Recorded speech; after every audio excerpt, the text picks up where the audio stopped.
part two of our COMM 460 live research presentations. I am Dr. Ryan Stouffer. Joining me today is Dr. Kris Paal, and we're very excited to present our second day of live streaming research presentations here. So Kris is going to get us started and talk a little bit about what the students have been up to all semester that led us to this moment. Kris? Sure. So it all began back in August when our students came up with an idea. And that idea started to grow into something that was connected to a communication phenomenon that our students then had to spend the semester researching, developing a research proposal, and then having to get institutional review board acceptance and clearance to go and do a survey and to construct a survey, to distribute that survey, to have people provide responses to it, and then they even had to learn how to go and analyze those results, put it all together, make some conclusions, create some discussion, write up a paper, and now finally bring it to you and talk to you here on YouTube. One of the challenges, I think, with research is finding a way to present it. Oftentimes, poster sessions are done or a conference style or things like that, but it limits who can go there and who can see it, right? And so I kind of had this crazy idea 7 months ago here to try this live streaming research presentation, and I must admit, I was tickled pink with Wednesday's results. It was exciting, and I'm excited for today's here too. So each student will spend about 5 minutes talking about their research, or each group of students will spend about 5 minutes talking about their research this semester, and then we'll have kind of some behind the scenes and things between those different presentations. So welcome in again. I'm looking forward to these presentations, and so we'll get started in just a couple minutes.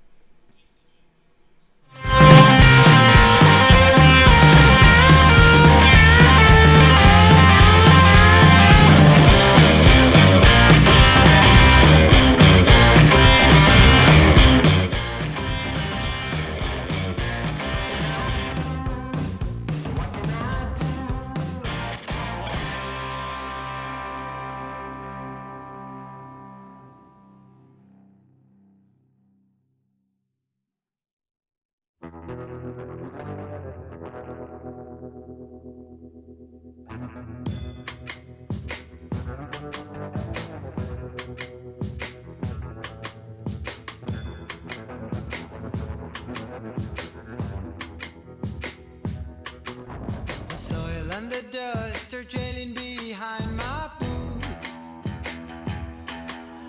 blown by the wind, showed me a piece of my past. The soil and the dust is where we go, 6 feet under, whatever your uniform says. The smell of the dust is sticking onto my clothes.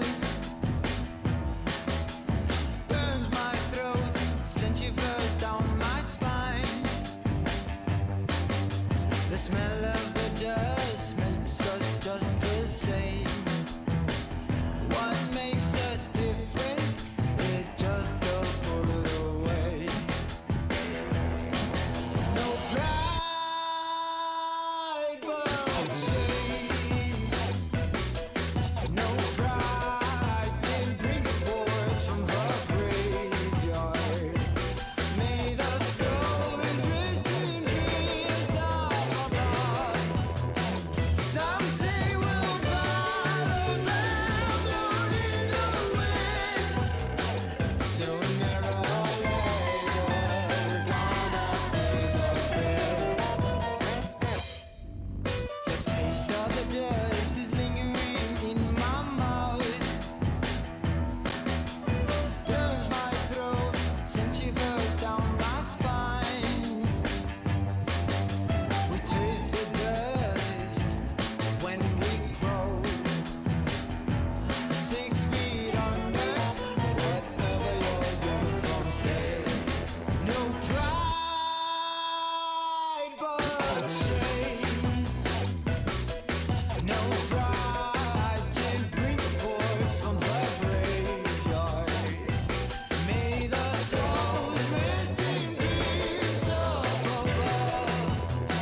Some say we'll follow them down in the wind.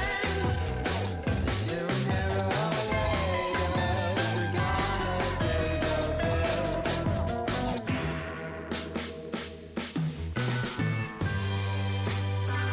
We'll fly in the sky. Our study was titled does Instagram make you sad? And we wanted to look into the relationship between the usage of social media and psychological health. Our research question was, does Instagram usage affect psychological health, with the independent variable being Instagram usage and the dependent variable being the psychological health. Our hypothesis for the study is females between the ages of 18 and 25 who are active users of Instagram are more likely to experience negative psychological health than male users. Our population for this study is people between the ages 18 and 25 years old. One study that was significant to our research was, does Facebook activity lead to adverse psychological health? This study found that the more time spent on Facebook, the more likely you are to become addicted to it. Individuals who became addicted to Facebook showed more negative psychological health as their usage increased. This study had similar concepts and procedures to ours and became one of the factors that helped us develop our hypothesis and research question. One of the reasons this study found different results to ours is because they focused on social comparison, whereas our study looked at social media usage as a whole. The theory that supported our study was the social cognitive theory that suggests that part of an individual's knowledge comes from observing others within their environment. The findings from the Facebook study use this theory to explain why social comparison via social media has such a large impact on psychological health.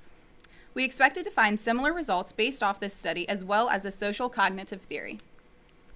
Our method for conducting this experiment was split up into 3 separate categories: creating a survey, administering the survey, and collecting results. In order to create the survey, we based our questions off of our main variables of gender, Instagram usage, and psychological health. The psychological health questions, we used the Warwick-Edinburgh Mental Wellbeing Scale for participants to rank how strongly they agreed with the statements on a scale from 1 to 5, 1 being least relevant to them and 5 being most. We administered the survey through 2 main social media platforms, Twitter and Facebook. On Twitter, the survey was posted 12 times, while on Facebook, the survey was posted 26. The survey was also shared through 5 separate group chats by text message, which in total contained 120 members. Finally, we gathered our results. The survey was taken by nearly 200 individuals that we narrowed down to 140 respondents.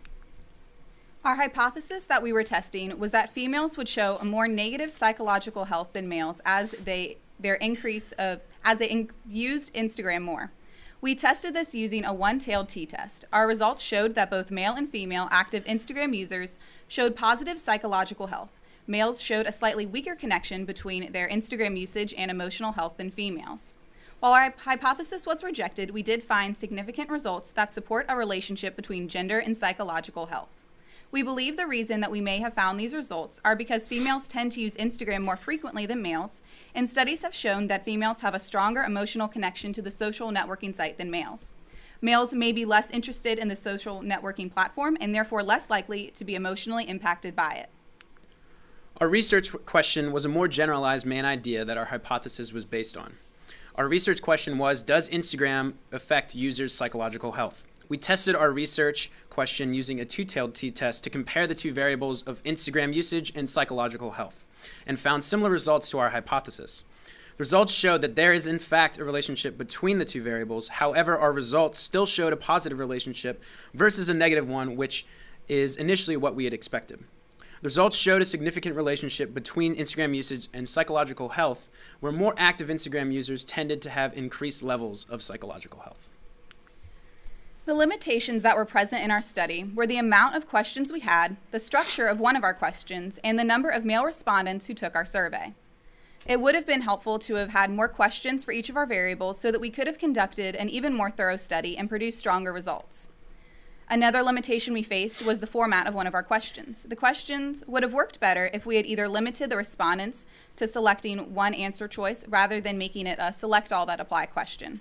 Another way the question could have been formatted differently would have been to have offered fewer but broader categories for the respondents to select from. This would have made the question easier to code and would have avoided us having to combine categories after the survey was completed. The final limitation that we saw in our study was that we had significantly fewer males than females take our survey, so the small sample size could have skewed our data. Our final goal for this study was to provide results that could lead to further extended research on the subject. We have 3 main ways our study could be extended for future research. Our study showed that males had a weaker correlation between their psychological health and Instagram usage compared to females.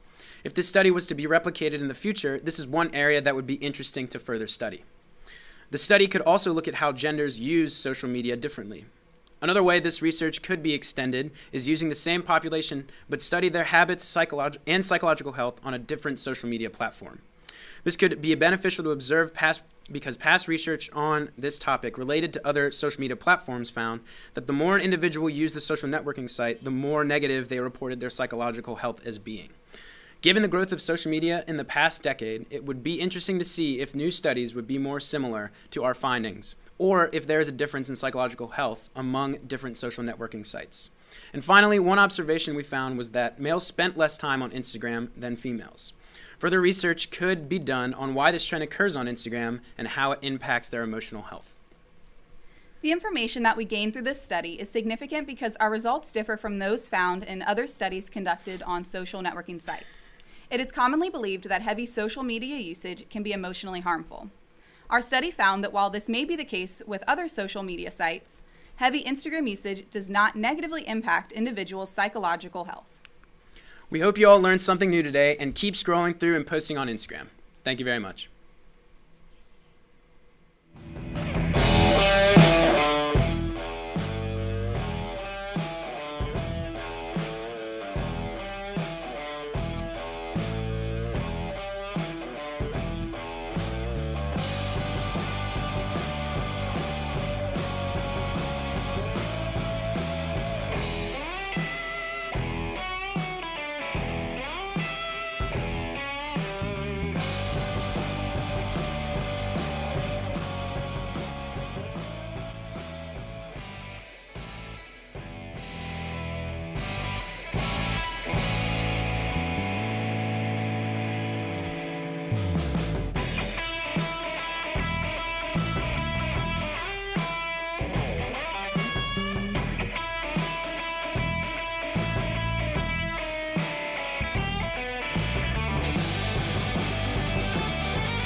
Hello and good morning. My name is Kris. This is Emma Lentang, and we're here to talk to you about our senior research project, Facebook plus gender equals who knows.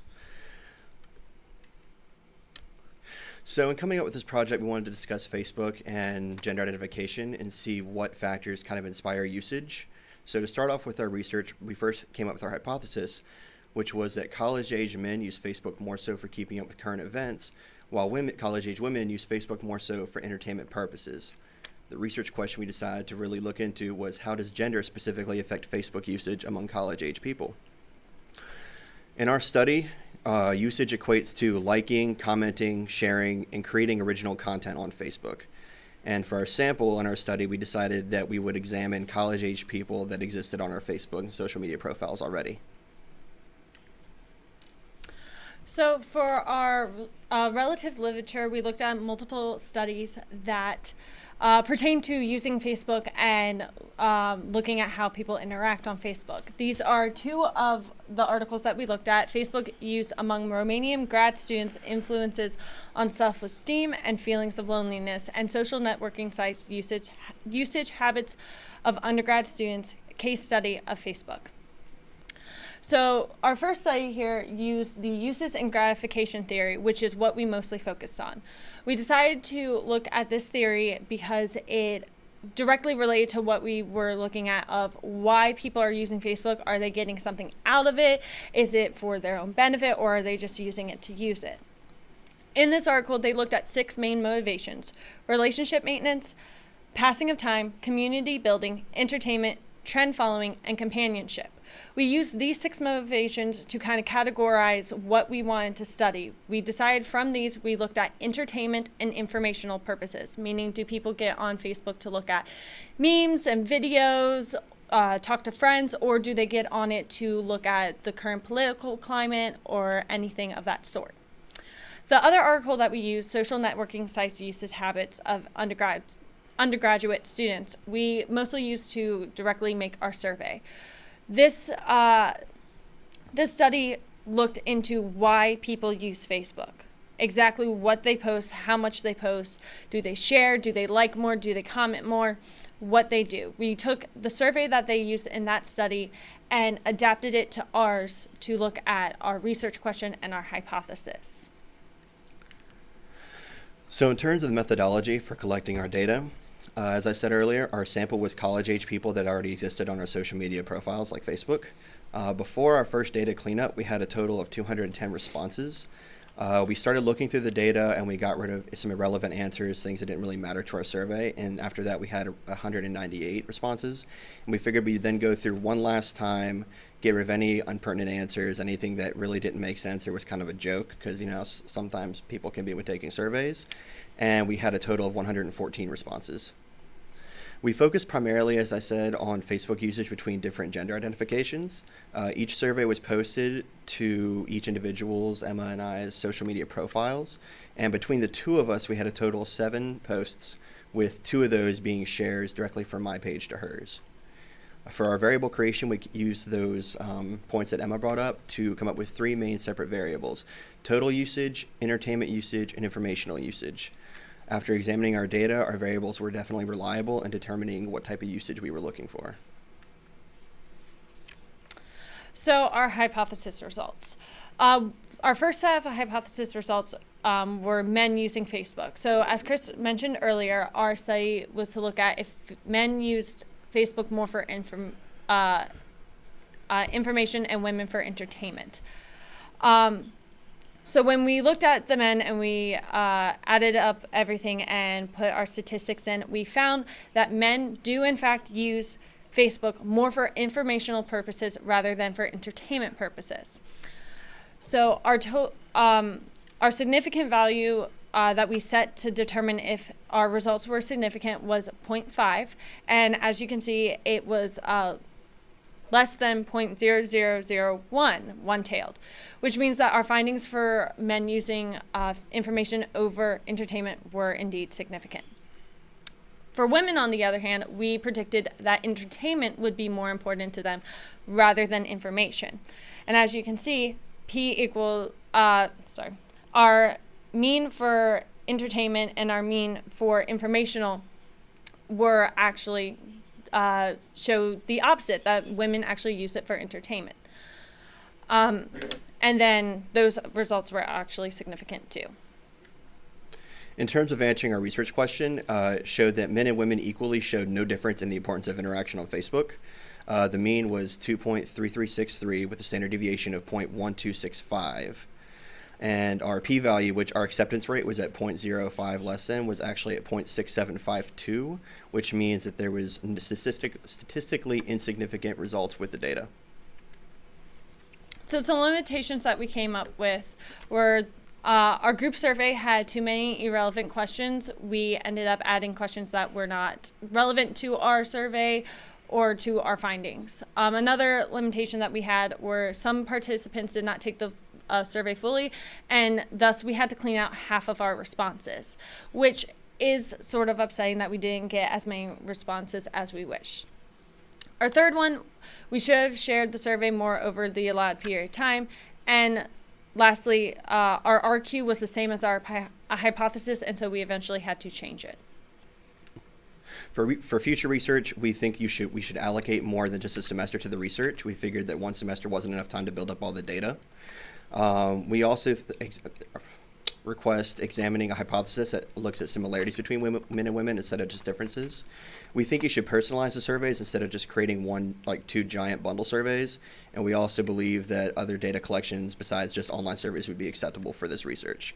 In conclusion, we both accepted and rejected our hypothesis because while men showed what we predicted in terms of looking at more entertainment than or informational than entertainment, women also looked for the same thing, which was opposite of what we agreed or decided to examine. Thank you so much. I'm Kris. This is Emma. Thank Have you. a great morning. Faded out in a song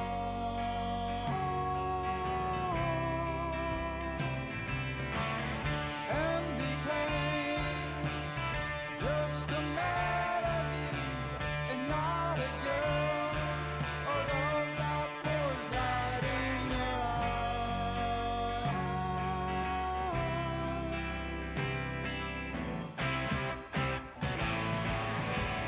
And today, in a bar full of strangers, you see how they don't care for me as I'm climbing up high.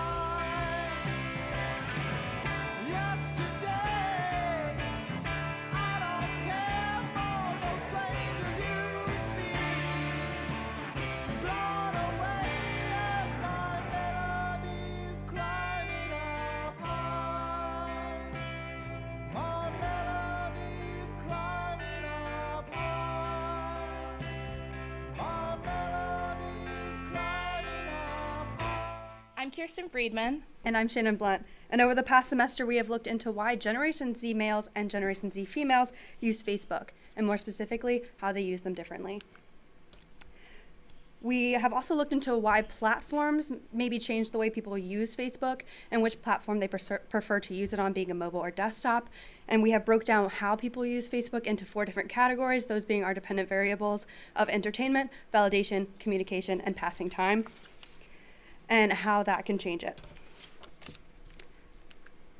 The constructs for our study being gender roles and stereotypes on Facebook, we found a study that said that males use Facebook more for asserting dominance, and females they use Facebook more for asserting their attractiveness. Our platform choice was another construct we looked into, and mobile applications have seemed to eliminate the need for a desktop. And then why we use Facebook, we found a similar study, a 2007 study by Boyer, Clark, and Lee that looked into college students and how they use Facebook and using the a theory, the uses and gratification theory. And we found it similar to ours, but a little outdated. And we use these to form our hypothesis, being Generation Z females who use Facebook more for validation and communication than Generation Z males who will use Facebook primarily for entertainment and to pass time. And also to form our research question, how does the platform used to access Facebook contribute to the reason for usage?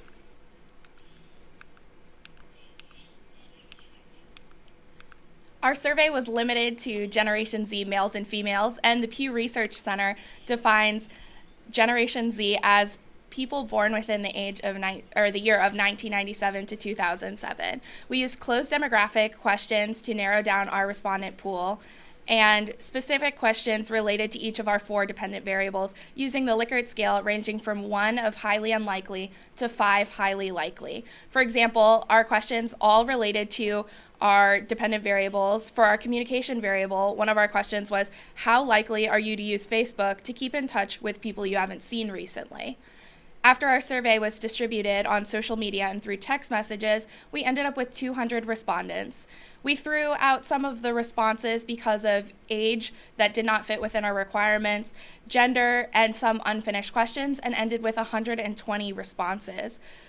We ended up throwing out all the questions related to our validation dependent variable because the results ended up being too similar. Most of the answers were answered exactly the same, and they did not end up making sense with our study. And our study ended up making more sense with just the 3 variables. We used a t-test to test our data, showed that our hypothesis was not supported, but it did show that our respondents preferred to use their mobile app of Facebook for entertainment. Our hypothesis was not supported because we were unable to prove statistical difference in the gender's usage of Facebook, possibly because Generation Z right now is in developing life stages, such as college and high school, and that makes social norms as important as possible. People just want to fit in, so that may explain why people are answering the same way. We found that Generation Z males and females use Facebook equally for communication and entertainment, and the difference is marginally very slim. Our research question was supported and showed a mobile preference. In fact, 85 of our 120 respondents had a mobile preference for use of Facebook, and we decided that that is probably because of the need to be occupied in this technological age. Wherever you are, if you are waiting, people want to be occupied. And so people use their phones for that when they can't use a computer, and that may explain why people are using Facebook on their mobile device more. Some of those situations include being in waiting rooms, sitting in restaurants, public transportation. All of those are times that you'll normally see people on their phones just to occupy themselves. And our results ended up being very close together because we didn't have enough participants. We believe that we could have proved statistical difference if we had more participants. We also found that a lot of our participants were female, so a greater statistical pool may give us more diversity, and then we might have seen a more balanced gender, which may have had a bigger effect on how we were able to prove gender difference use of Facebook. We also found that our survey was too long because it was upwards of 6 minutes to take. We found that people were losing interest, most likely, and there are so many different topics about different social media platforms that it was a lot to think about at one time. And then we think that we had not enough specific questions about our dependent variables. We had 3 questions about each dependent variable, but we decided that we would need more. And this leads into our future research and what researchers could do differently in the future. So for future research, we would look more into open-ended questions to dig deeper of to why these people are using Facebook for those reasons. And then we would also like to compare our studies to other generations, being millennials and baby boomers before Generation Z and Generation Alpha after Generation Z, because they are all using Facebook, and we'd like to see how that compares to Generation Z. We'd also look into other platforms, being Instagram, Snapchat, and LinkedIn. Instagram is more photo-based, and we believe that it would be more of the validation, which we did have to throw out. Snapchat is a private media, so we believe that we would look into it, and it's different because it is private. It's not the exact same. And then professional intention, LinkedIn is used for business, and we'd like to look to see if they're actually using it for business and how that is affecting them. And we do believe, even though our hypothesis was not supported, that finding out that the different genders that use Facebook similar to be compelling and worth further study. Thank you.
Since I was a child, now it's showing its ugly face. What can I do?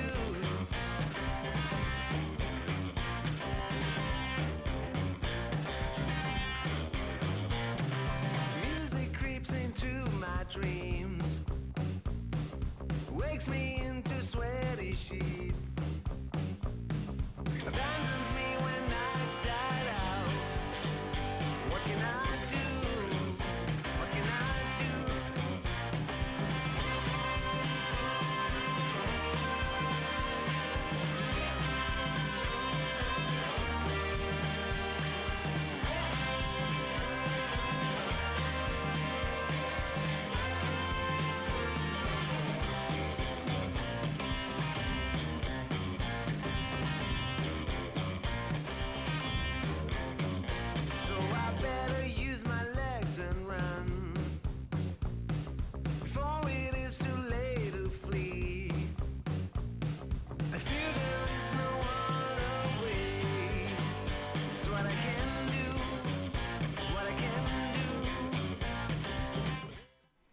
Hello, everybody, and thank you for tuning in. My name is Chance Hagwood, and I'm joined here by my lovely colleague, Jessica Bridgman.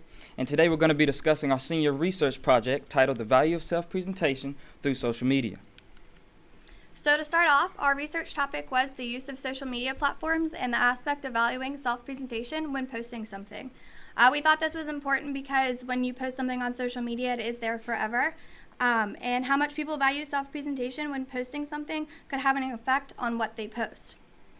And that said, our research question was, how much do you consider self-presentation when you choose a platform to post on? We decided this to be our research question because it focused on the platform of choice and how students consider their own self-presentation when choosing that platform. Our hypothesis then was the more you value self-presentation, the more time and effort you put into what you post on either Facebook or Instagram.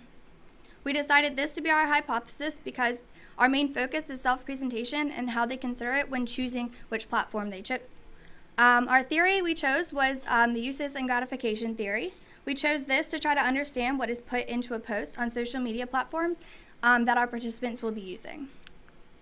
The first section of literature dives into works that we felt help illustrate our independent variable, which is self-presentation. In a study from Yang and Brown, we thought the uses of individuals' perception of social media through stages of life would be beneficial to our study. They took the same type of sample that we used, as well as how the sample social media post was perceived by others is also a construct that we took into consideration.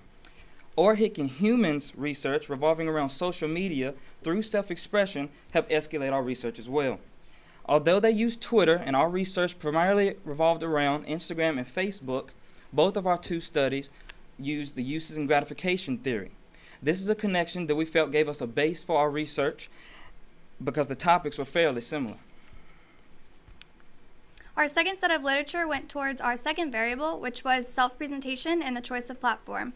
Our first piece of literature we picked was from Lee Lang, and their study talked about the importance of social media platforms and them using as a self-expression. Our results showed that individuals with higher narcissism tend to post selfies and self-presented photos, update their profile more, and spend more time on Instagram as compared to other platforms. This connected to our study because they looked at the post and determined how they express themselves through these posts, which is exactly what we used with Facebook and Instagram. Our second literature we used was from M. Strano, and her study focused on Facebook and its toll on body image. She conducted this research through having women scroll through a few different platforms and then state their measurements based on their moods, body dissatisfaction, appearance, and discrepancies using self-presentation theory. This connected to our platform or our study because we use the same platform choice and similar lookings at appearance of oneself. Now I'll break down the method to our madness. We distribute a survey that was compiled of 71 questions. On the screen here, you can see the number of times the survey was distributed over 3 social media platforms that we chose to distribute it on. After data cleanup, we used 140 responses from people ages 18 to 25, and we found that there was a significant amount of females who answered more questions on the survey than males, which we thought was very interesting. Above all, we thought that the abundance of questions will lead to more responses, which in turn will give us enough data to clearly clarify our concluding research question and hypothesis questions findings. Jess, would you like to elaborate? Yes.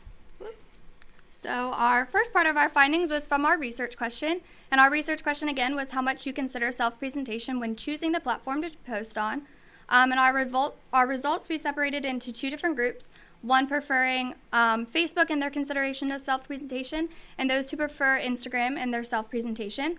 And our correlation, our relationships between Facebook and the self-presentation was significant, and then our choice of Instagram and its self-presentation was also significant, making them both significant, showing that our results mean that self-presentation scale was acceptable, meaning that both platforms are significantly valued in self-presentation when choosing to post.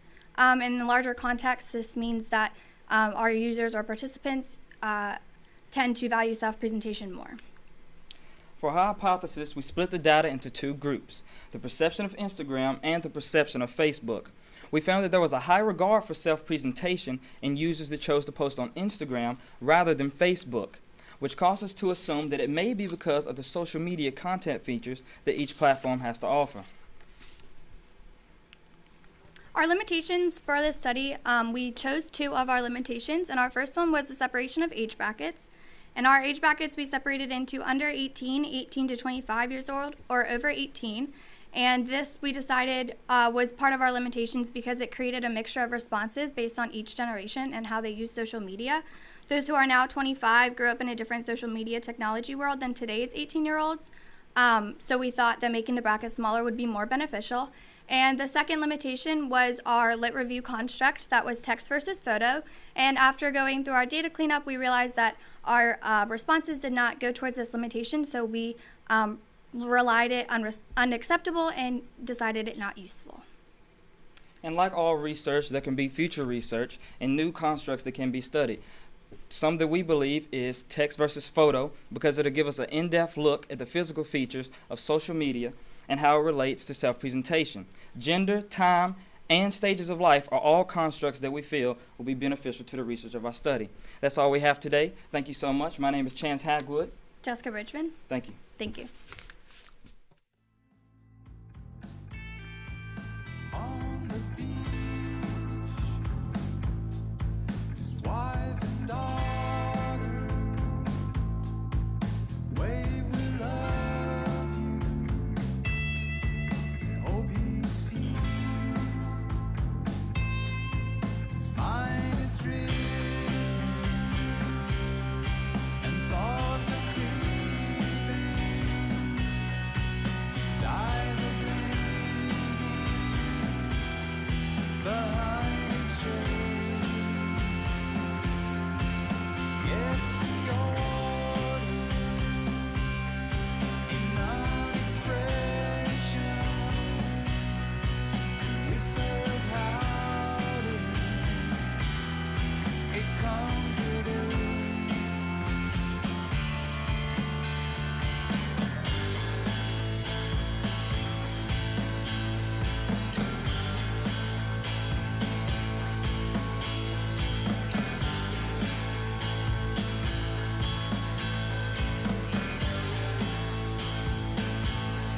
His mother called him inside the house when she saw him falling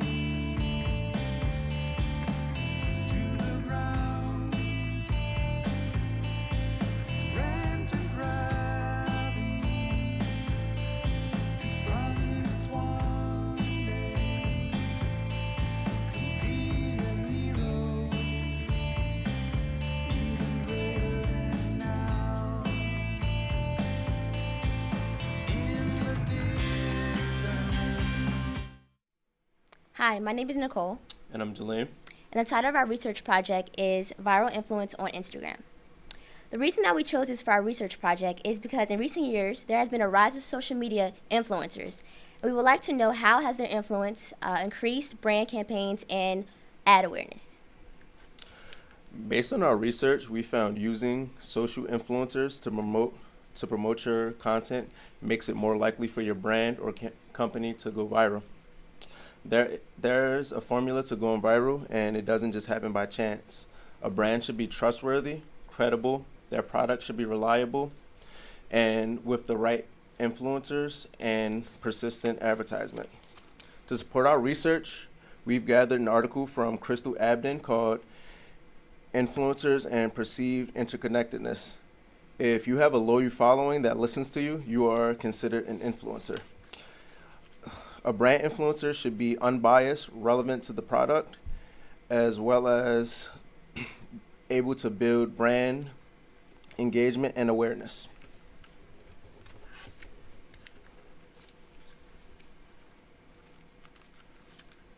This is on you. So to carry out our research, we created a 5-question survey. The survey was posted on Twitter a total of 12 times and posted on Facebook a total of 26 times. So the demographics included Longwood University students and between the ages of 18 to 25.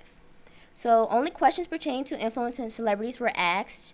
We focused on why people purchased products as well as why they shared posts. Go back.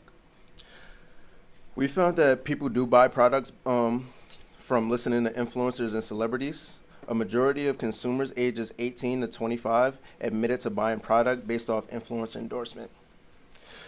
We've also found that people share content because of influencer endorsement due to it being popular and shared a lot, and also because of it being informative, and lastly because they were persuaded to.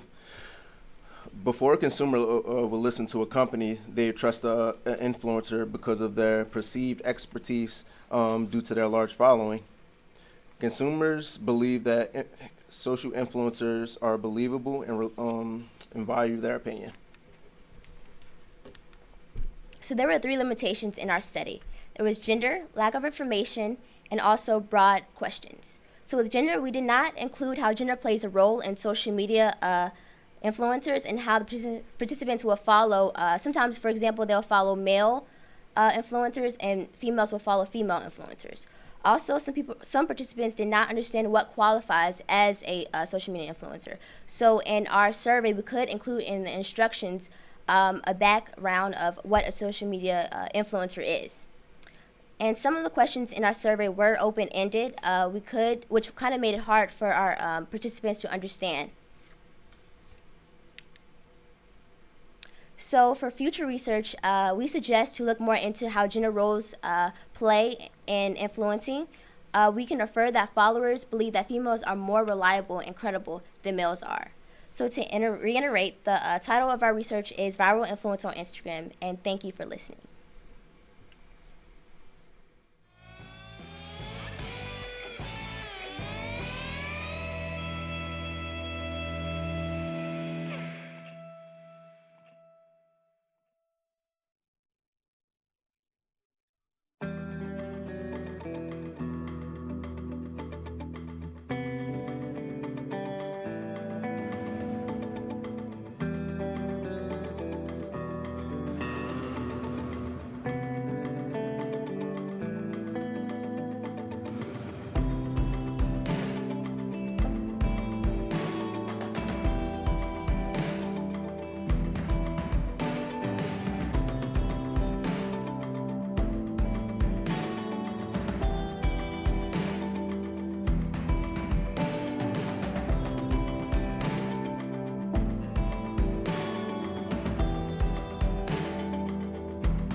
Hi, I'm Lauren. Hi, and I'm Andi. Technology has transitioned dating online towards an easier operated application, one of which is named Tinder. Tinder is an online dating application that was founded in 2012. On a regular basis in our society, the application is used almost every day to either seek attention, find new people, or share a love affair with someone new. Tinder allows individuals to connect with each other by either swiping left or right. Left means they are uninterested in the person, while right means they are interested in the person. Our study focuses on what young adults' motivations are while using this application. Our sampling design was the population of young adults ages 18 to 26. The research study was conducted through a web-based survey that was done using Google platform. Participants were recruited over the internet, for example, Facebook and Twitter, as well as personal text messages. The motivations for the research were to find if participants actually used the Tinder application to form relationships. The motives for participants were to seek entertainment, attention, or an ego boost. It was also looked at if Tinder users had the motives to develop a relationship versus those who did not have an account. Their survey used a 5-point interval scale. The higher scores closer to 5 indicated a stronger reason to use the application. Our research question was, how does Tinder affect relationships and communication with young adults? With the dependent variable of relationship development and the independent variable of interaction online and offline. With that, our hypothesis is, the more people use Tinder, the more they will value attention and entertainment, with the dependent variable of attention and entertainment, and the independent variable of users. The results were placed in the categories of attention, entertainment, or an ego boost. Our hypothesis stated that the more participants use Tinder, the more they will value attention and entertainment. This ended up being significant. This means users value the attention that others will bring them instead of building formal relationships. This attention involves the ideas of swipes given. Users value the application as a form of entertainment. This includes when a user goes onto the app in their free time or when they would like to have a conversation with someone. Entertainment was also found to be valued higher. With an ego boost, the compliments that are exchanged through users through personal text messages show how they interact. This causes the other user that is receiving the compliment to feel more confident in themselves. Theories that we used during this study were uses and gratification theory, social penetration, social exchange theory, and impression management.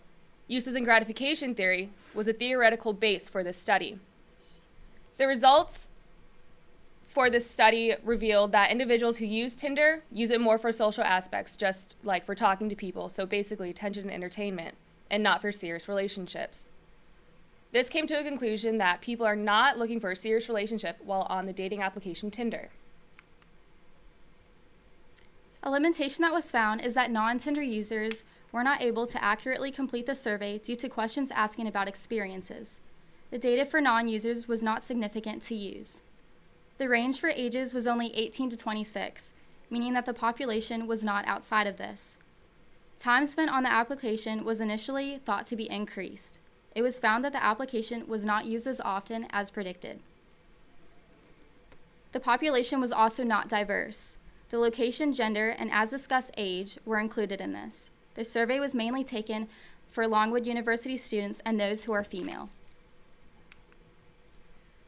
Despite the limitations of this survey, the preliminary exploratory study falls short of a diverse crowd, researching and comparing Tinder with other dating applications like OkCupid and Bumble, as well as researching more into depth. With that, we advise future researchers to reciprocate this study, but also researching more into ages farther from 18 to 26 and researching more on the difference between ages and how they use the dating applications.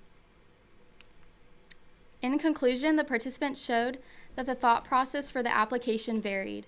This included seeking attention and entertainment, an ego boost, or a relationship. The reasons for using Tinder included social mechanisms like compliments exchanged instead of forming relationships. The hypothesis for valuing attention and entertainment remained significant, while the research question of how Tinder affects relationships and communication was non-significant. We can conclude by this that attention and entertainment are vital for users. Thank you.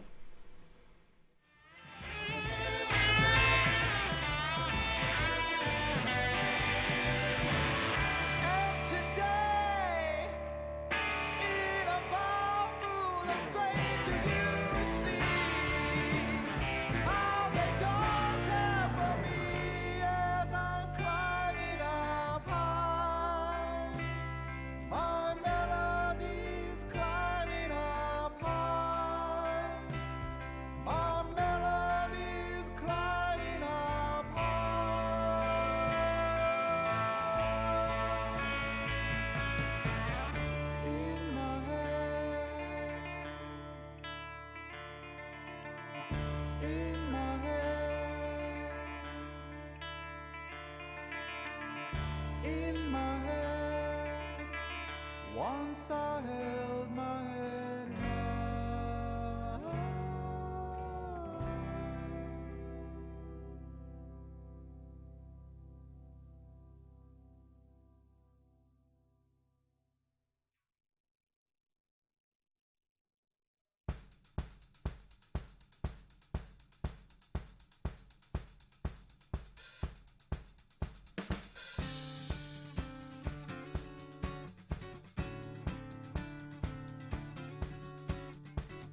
I'm the king in here, I am the one. No religion sent me, I come alone. And I go alone.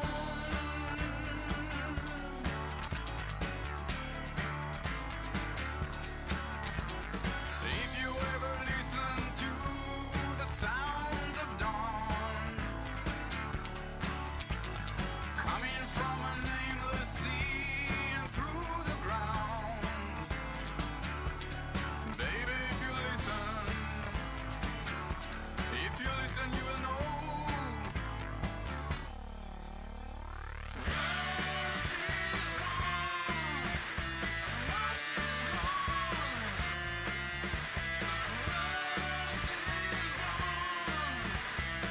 Rust is gone. Rust is gone.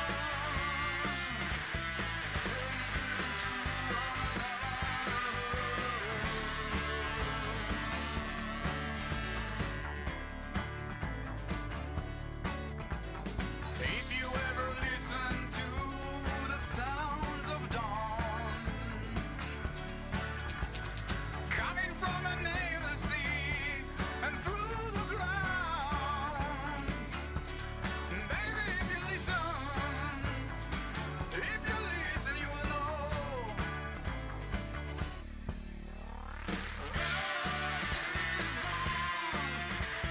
Rust is gone. Rust is gone.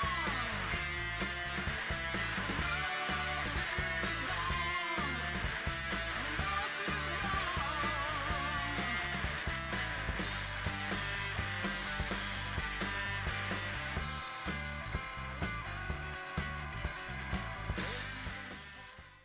Good afternoon. My name is Ryan Bolchowitz. And I'm Sam Norton, and welcome to our research study, Celebrities and Harassment on Twitter.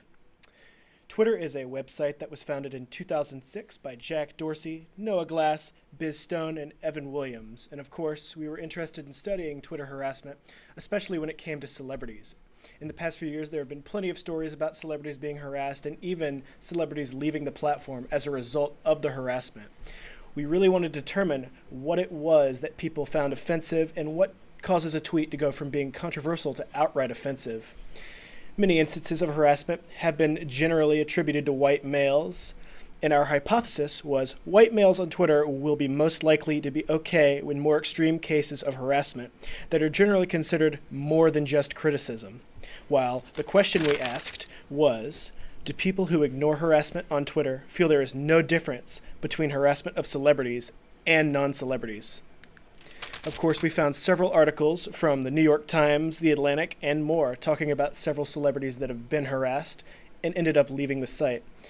Of course, Zelda Williams, the daughter of the late actor and comedian Robin Williams, has been sent obscene photos of her late father, causing her to leave the website.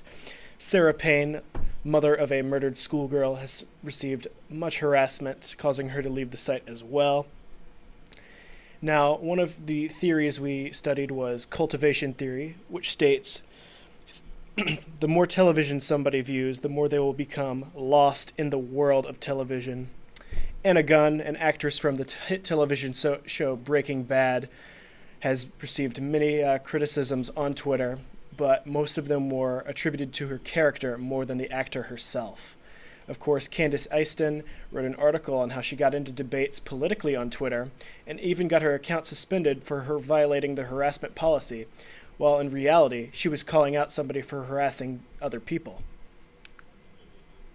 Now, as Sam stated, we were interested in studying white males within the 18 to 25 age range because our hypothesis was that they'd be more okay with what was offensive on Twitter and how they deemed what was offensive. And we thought that because in the media, from what we've seen with like the Anna Gunn situation, Leslie Jones, it seems that generally people seem to think that white men are the perpetrators against those types of celebrities and in those incidences. And so we figured as Twitter has grown, so has the hate on it, and that's what we wanted to look into.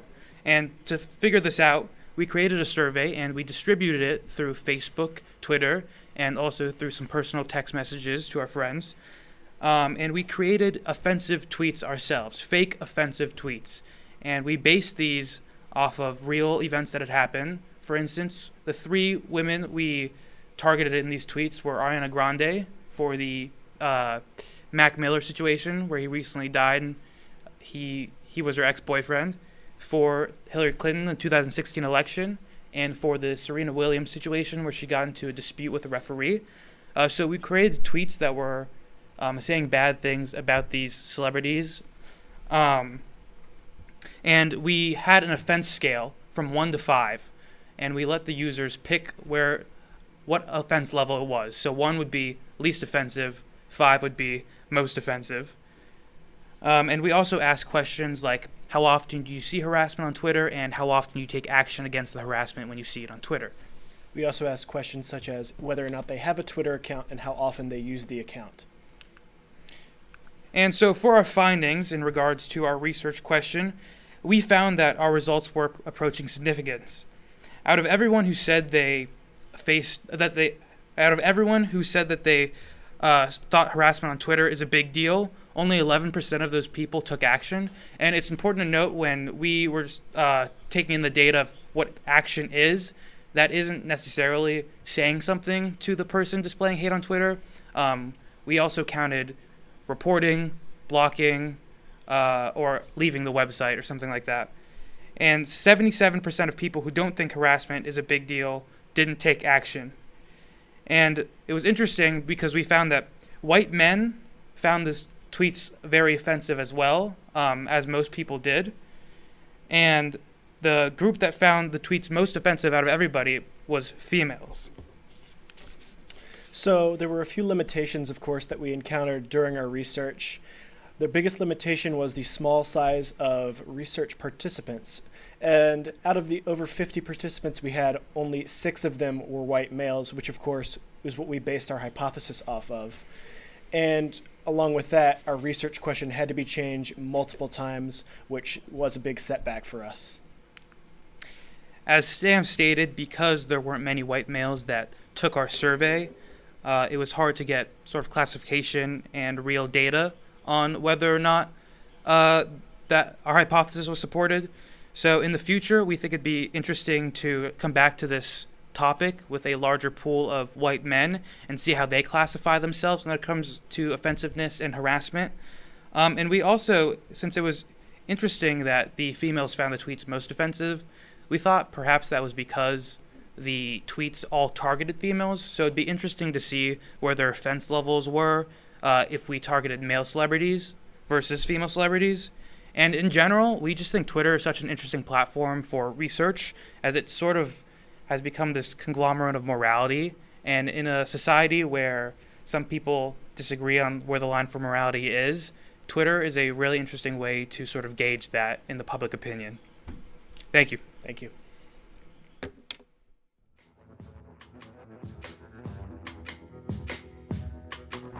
The soil and the dust are trailing behind my boots. Blown by the wind, showed me a piece of my past. The soil and the dust is where we go. 6 feet under, whatever your uniform says. The smell of the dust is sticking onto my clothes. Burns my throat, sends shivers down my spine. The smell of the dust makes us just the same. What makes us different is just a bullet away. No pride, but shame. No pride can bring a corpse from the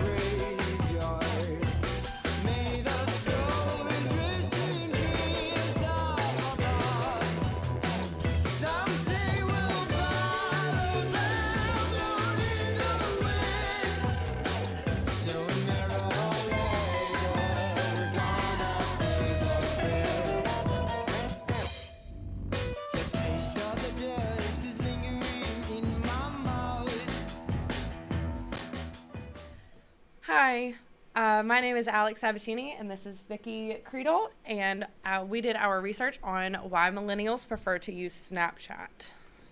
Snapchat is an app that was invented in 2012. Since Snapchat is a newer way of communicating, there are more millennials on this app, so we wanted to see why they prefer to communicate through Snapchat.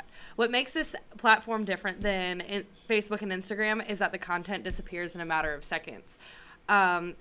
This means that by the content disappearing, it allows users to communicate more freely and openly with their peers. Now, one of the things we looked into when considering Snapchat was pictures, and pictures are the main way that people communicate through Snapchat, and the type of pictures people are taking are selfies. So by looking into this aspect, it'll help in understanding why people communicate through pictures, and it'll help in understanding visual communication. Now, the second thing we looked into when considering Snapchat was games. And on Snapchat, they have their own games that are not associated with advertisements. It has streaks, which are points and stickers that are earned through snapping someone a various amount of times. And it has games that disappear, which will make someone want to keep going back to using the app so that they can get a better score before the game disappears. Lastly, censorship was a big thing we looked into when considering Snapchat, because Snapchat has content that disappears, which means that someone feels more freely to communicate with someone.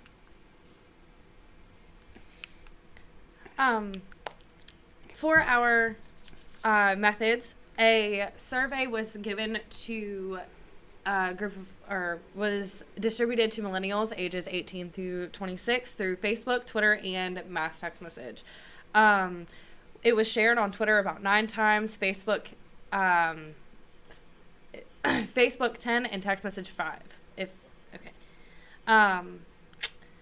Then when collecting the results for these questions, we threw out any questions that were invalid, meaning if the respondent did not answer all of the questions or give valid answers, we were taking those questions out. After we went through and organized all of those, we then categorized the questions or the results in terms of if they were for our independent or dependent variables. In the end, we had 96 valid responses to our data. For our findings, our hypothesis was that millennials do prefer to communicate through Snapchat, and to compute these results, we used a one-tailed t-test, and we used this test because we were trying to find out the difference between if someone prefers to use Snapchat versus Facebook or Instagram, and our results from this test was that people do prefer to communicate more through Snapchat than Facebook and Instagram. Now, for our research question, which was that why does someone, a male or female, like to use Snapchat? And we used a two-tailed t-test to compute these results, and because we wanted to know the difference between how males and females prefer to communicate on Snapchat. And what was found out was that the results were not significant, but that males prefer to communicate more than females. We had a few limitations when doing our research. First was our research question.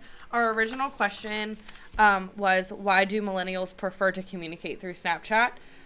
This question made it easy to come up with survey questions, but it did not make the results stand out with one true answer. The next limitation we had was our hypothesis. As a part of the hypothesis, it was to see if people preferred to communicate more on Snapchat or Instagram. After conducting all of the data, using Instagram people did not use Instagram enough to communicate in order to make that comparison. So it was an invalid comparison. Then our research question was not specific enough originally. Most questions were to find out why someone preferred to use Snapchat. This helped answering the hypothesis, but not the research question. Since most of our questions were Snapchat preference, none of the questions helped in finding out why males preferred to use Snapchat over Facebook or Instagram. And then finally, our survey size was a limitation for us. We were only able to survey 18 to 26-year-olds, which made our the number of respondents that we were able to receive limited. Now, our data and results from this study will help with future research, and one of the ways it'll help with future research is that it'll aid in future research on Snapchat. Because as we have mentioned throughout our talk, Snapchat is a newer app, so there's not much research currently on Snapchat, so all of the data and results we have found will help in aiding future research on Snapchat. Secondly, since Snapchat is invented in 2012, that means it's newer than other social media platforms that are similar to it. So if someone were to create an app similar to it, our data will help in supporting why they should use certain features from Snapchat to aid in a similar making of an app. And then just finally, in conclusion, overall, the research helps understand how millennials prefer to communicate. This research supports why millennials prefer technology to communicate more than older generations based on the survey answers that we received. And this investigation on Snapchat also confirms that millennials prefer to use Snapchat to communicate versus other social media. Knowing the results, the study helped understanding that Snapchat is better because of the disappearing content. Thank you all so much.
Hi, my name is Kira Davis. And I'm Maya Bennett. Our senior thesis is a study of the relationship between direct messaging and response likelihood. We chose this topic because we wanted to gain information that can help to improve impression formation and relationship development in the lives of college students. Throughout our experience in the college world, we have seen others miss out on possible life-changing relationships because of a wrongly timed or poorly written message. This research was conducted to combat this issue. Our hope is that with the information provided in this study, students can understand how to successfully slide into the DMs. The purpose of this research is to describe how college students perceive direct messages on social media based on the contents of the messages, specifically focusing on grammar and visual cues. Grammar referring to spelling and punctuation usage, and visual cues referring to images, emojis, GIFs, and memes. We plan to identify patterns of high impression formation in order to explain whether certain content is more likely to elicit a response from the receiving party.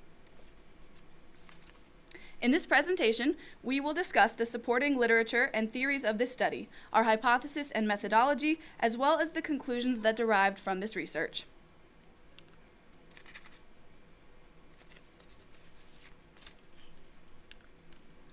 We believe that previous research helps to guide our study in a way that makes it unique and tests the conclusions of former researchers. The 3 studies that we will highlight for you today revolve around self-presentation via computer-mediated communication and the cognitive maturity level of college students. Walther found that the more interest the sender had, the more time they spent creating a well put together message. They checked spelling, edited the language, and made sure that it was appropriate and up to the standards they assumed the reader had. Heino found that because the receiver of a direct message has only the content, grammar, minimal visual cues, and nonverbal cues located in the message to base their impression on, the more effort and time that is placed into the creation of that message, the more likely they are to receive a response. Admont found that at the age of 18, the parts of our brain that assist in directing behaviors and causing impulses is only 50% developed. Before reaching the age of maturity, which is 25, young adults are more likely to commit acts that will result in some sort of gain. We feel that these studies aid our research as they highlight the importance of a well-crafted and grammatically correct message and its benefits in receiving a response. This research also acknowledges the cognitive development differences in those who are 18 and those who are closer to the age of maturity and how these two groups make decisions. We grounded this research in the predicted outcome value theory, often referred to as POV theory. POV theory works almost exactly the way that it sounds. According to Stouffer and Ramirez, POV proposes that in social environments where potential relational partners will be proximate to one another in the future, individuals assess the likely outcomes of a future relationship to determine whether to develop the relationship, and if so, what type of relationship to attempt and how to proceed. Similarly to Heino's research, POV theory is used in our study to understand how the initial impression given off by a person's profile or message can help the receiver generate a prediction of the future of that relationship, which in turn helps them to decide whether or not a response should be given.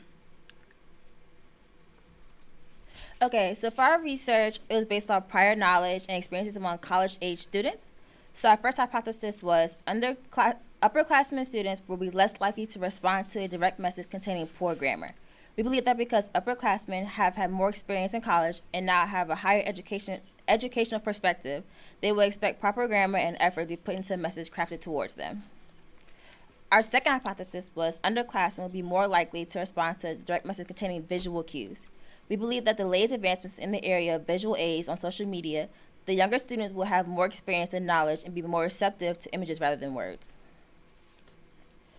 The participants of our survey were, we used convenient sampling procedure. We had 104 participants for our survey, 27 being underclassmen, which are freshmen and sophomores, and 77 were upperclassmen, which are juniors, seniors, and fifth years. All participants were Longwood University students. In order to collect our data, we created an 18-question survey. Questions were created to measure our independent variable, the content of the direct message, and demographic questions to adjust our dependent variable, the classification of our respondents. We shared the survey link on multiple Facebook pages and within group chats. Our respondents completed the survey, and we asked them to share it with other friends who attended Longwood. In order to test our hypotheses, we used a t-test to conduct the groups with the independent variables. Results of both tests were proven to be not significant. In assessing the independent variable of grammar and direct messages, results indicated a slightly higher likelihood of response to DMs with poor grammar by underclassmen than upperclassmen.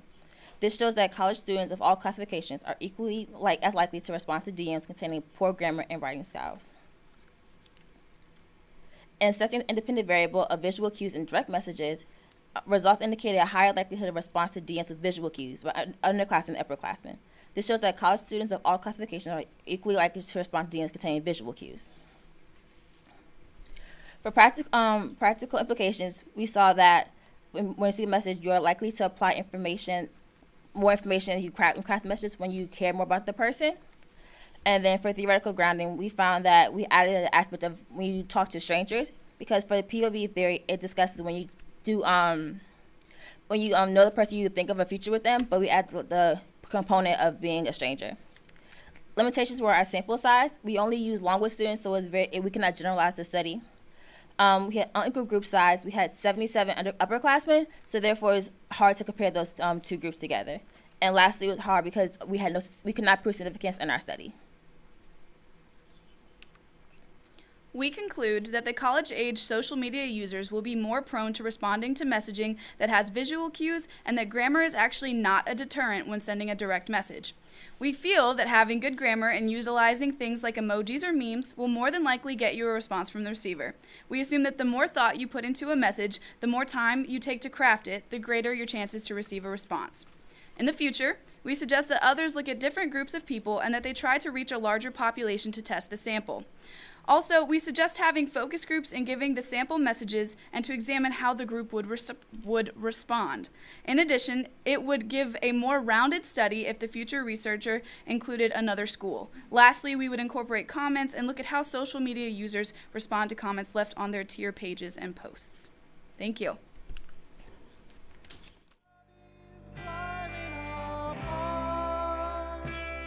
My melody's climbing up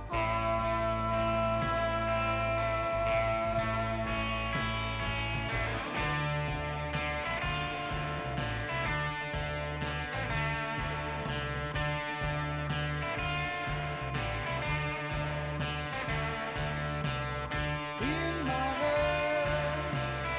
There's a memory of the one who faded out in a song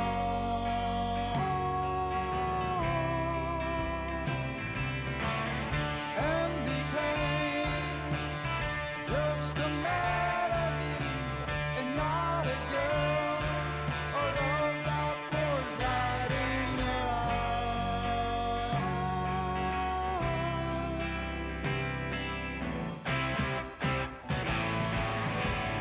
And today, in a bar full of strangers, you see how they talk. Hi, I'm Taylor Bradshaw. And I'm Lauren Lehman. The title of our project is A Study of Perceived Self-Identification Within Greek Life Through Facebook Interaction. The purpose of this study is to analyze how Greek members in both sororities and fraternities interact with one another on the social media platform Facebook, and how that interaction affects their perceived self-identification. Our research question is, Greek organization members who frequently interact on Facebook by posting, liking, commenting, and sharing will have a stronger sense of self-identification with their in-group members. The theory used in this research was the social identity theory. This theory guided our research and believes that a person's sense of self-identification depends on the groups they belong to. Our theory source was written by a doctoral student at the University of Georgia. A study was conducted with Greek members at the University of Georgia. He found that the more members interacted face-to-face and through social media, they were more likely to attend Greek life events. This created a strong bond between the members, making their self-identity to the group stronger. Our prediction for this study is that Greek-affiliated students would have a greater sense of self-identification with their group due to high frequency of Facebook interaction. Our second source is by Dr. Ayesha Rashid, who conducted a study at Assam University in India. She analyzed the amount of Facebook interaction among males and females. She found that both genders find fulfillment when they give or receive positive interaction. Through her findings, we decided not to separate our hypothesis in the division of gender. Our third source was a study conducted by Dr. Christopher McKinley on how group connections form. McKinley examined Hispanic women on their reactions to a Britney Spears and Shakira music video. The women preferred the Shakira video because she shares similar characteristics to them. This is similar to when Greek-affiliated members see people within their group and have a connection due to a mutual bond. Moving on to our methods, we created a Likert-type survey through Google Forms. We took a convenient sample that we distributed through both of our Facebook pages, and we had a total of 70 valid responses. We created questions based on our independent variable and our dependent variable. Our IV measure was frequency of Facebook interaction, and our dependent variable was level of self-identification. Through these responses, we decided to conduct a linear correlation test. Our research found that the frequency of interaction on Facebook and self-identification are significantly correlated at a moderate level. The test supports the hypothesis for both males and females within a fraternity and sorority at Longwood University. Our findings supported what was found in our theory source by Guan. They both exemplified that the more connected one is to their Greek organization, the more connected they are online and interpersonally.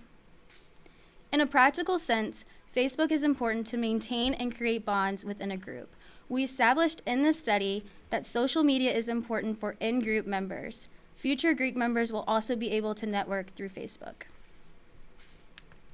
As for our limitations, we did conduct a convenience sample on Facebook. There can always be a little bit of misinterpretation when trying to get your target audience. All of our participants were focused on Longwood Greek affiliated students. We have a high female population here, and we have 4 founding sororities. So our prediction was any participants who partook in our study and were part of those 4 founding sororities, they may already have had a high self-identification due to that popularity of that on this campus. And for future research, we recommend a change of location. Doing it at a larger university where Greek life is either more important or less important could affect these results overall. And then also we recommend a change of platform, specifically Instagram. We had a total of 83 responses, and not all of them had Facebook, so maybe changing that to a more relevant source. Instagram has a lot of the same features. You can post pictures, you can like, you can comment, and you can share stories. So overall, that might be a better source to conduct future research. Overall, thank you to the participants who took our survey in order to conduct our research, and thank you for taking the time to listen to our presentation today.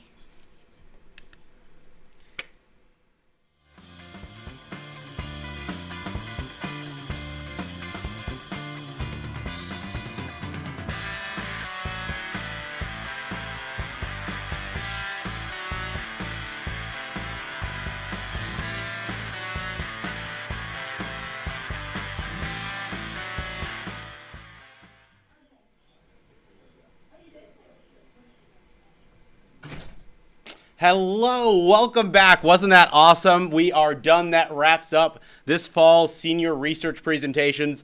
I want to thank all the presenters that are upstairs watching right now. Let's give a round of applause for all of them. All the presenters from Wednesday. I want to thank COMM Lab, the crew behind the scenes who did some awesome work today, both Wednesday and today. I want to thank our broadcast managing engineer, Mr. Clint Wright, who made this all happen technically. My research partner in this endeavor, Dr. Kris Paal, and of course our social media guru, Mr. Jeff Halliday. Tune back again next fall, a year from now. Set your calendars. We'll be back to do this again. Thank you all for tuning in. Until next time, I am Dr. Ryan Stouffer.